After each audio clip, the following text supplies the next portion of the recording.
năm rất nhiều người đi nghĩa vụ, phải xa bản thân cách xa người yêu. Giờ tôi đi lính nên phải xa em, thấy buồn lại thêm đắng lòng. Hẹn ngày về nhé người ơi. Nếu ai đã từng được đi nghĩa vụ,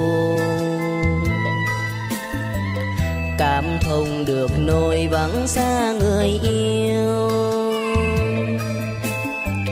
Ngày qua hai đứa quấn quýt bên nhau, đến giờ này xa cách rồi mà nghe nhói đau trong lòng.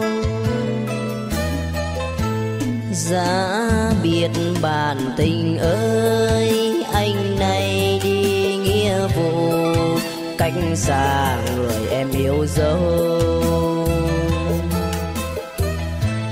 Giờ đau đành chịu thôi, nhiều đêm buồn rơi nước mắt, nỗi nhớ nhà và em có hay.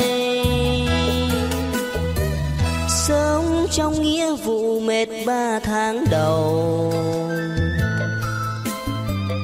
thấy sao thời gian nó trôi thật lâu. Nhìn ai cũng trắng như những con trâu, huấn luyện thì đau hết đầu, về đêm sống trong u sầu.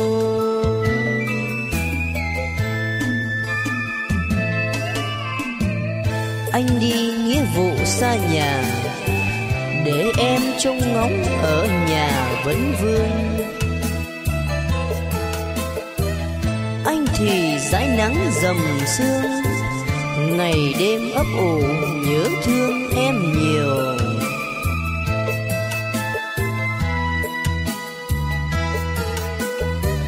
Nhớ cha với mẹ lại thêm nhớ nhà, nhớ thương người yêu sống trong tuổi thân. Ngày lễ ngày Tết chúng nó đi chơi, mỗi mình buồn thiêu ở nhà, vì ta cách xa nhau mà. Hãy ở nhà chờ anh đi xong chuyến này, trở về cùng nhau sánh bước.